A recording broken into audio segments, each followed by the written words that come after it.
बिस्मिल्लाहिर्रहमानिर्रहीम, अस्सलाम वालेकुम। मैं एजाज बुखारी अर्ज़ कर रहा हूँ।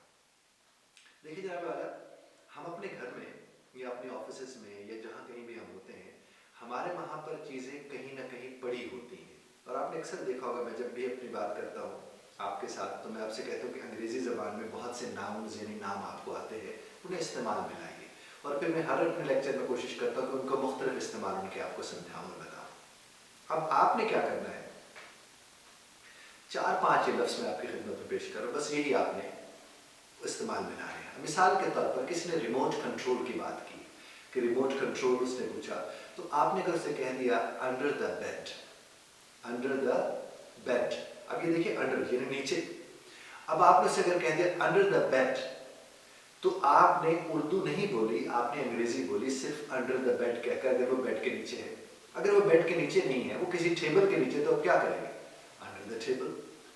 अगर वो टेबल के नीचे नहीं है, बेड के नीचे नहीं है, आपको लगा जनाब वो तो सरहाने के नीचे है, तो आप क्या कहेंगे? Under the pillow. ऐसे ही है ना जनाब। अच्छा, अगर वो ब्लैंकेट के नीचे पड़ा है तो अंडर द ब्लैंकेट। अब देखिए वही अंडर, वो नीचे के मानों में इस्तेमाल हो रहे हैं, लेकिन उसके बाद नाउन बदल रहा है। यानी कहीं ब्लैंकेट का नाउन आ गया, कहीं बेड का नाउन आ गया है जी, कहीं पिलो का नाउन आ गया। और अगर इनके नीचे नहीं पड़ा हुआ, वो इनके कहीं करीब पड़ा है, तो आप क्या बोलेंगे? Near the bed, near the pillow, near the blanket. तो अब सीखने को क्या मिला? यानी आप अंडर भी इस्तेमाल कर सकते हैं, आप नियर भी इस्तेमाल कर सकते हैं। और जिस घड़ी आपने कहा अंडर, नियर, तो अब नाउन तो वही थे, यानी बेड भी उसमें आ गया, ब्लैंकेट भी आ गया, उसके अलावा जनाब उसमें पिलो भी आ गया।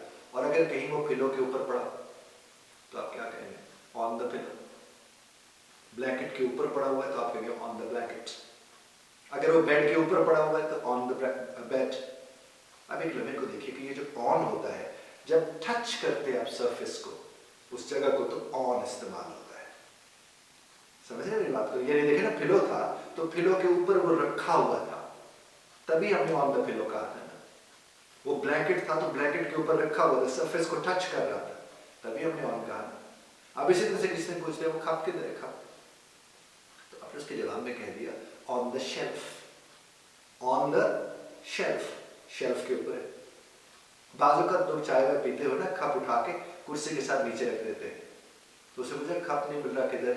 Near the chair, near the chair, chair के करीब करीब पड़ा। क्या नहीं कह सकते आप? इस तरह बाजू का होता है कि टेबल, कुछ ऐसी टेबल्स होती है जिनके नीचे वो बना होता है जगह, तो किसी ने मसलन उठा के कहीं उठते हुए पाँव पर रख दिया, उसने टेबल के नीचे रख दिया उसको, तो फिर क्या होगा? अंडर द टेबल, अगर वो टेबल के नीचे रखा हुआ।